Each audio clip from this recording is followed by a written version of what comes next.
বেসালা রান্নাঘর। আমার আজকের রেসিপি ছোট টাকি মাছ ভুনা।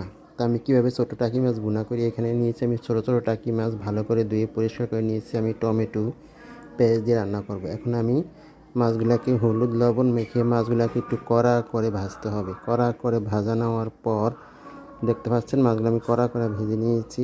কড়া করে ভাজা নেওয়ার পর আমি মাছ ভাজা তেলে আমি আরেকটু তেল দিয়ে তারপরে আমি পেঁয়াজ কুচিটা দিয়ে দেবো। পেঁয়াজ কুচি দেওয়ার পর একটু ভাজা ভাজা হয়ে গেলে আমি আদা রসুন বাটা দিলাম। আদা রসুন বাটা দেওয়ার পর আমি এখানে টমেটোটা দিয়ে দিলাম, সঙ্গে সঙ্গে কিছু কাঁচামরিচ দিলাম। তারপরে এগুলোকে একটু ভালো করে কষায় নিলাম। কষায় নেওয়ার পর আমি এখানে পরিমাণ মতো হলুদ মরিচ লবণ ধনিয়ার গুঁড়া দিয়ে আমি আরেকটু কষায় নেব।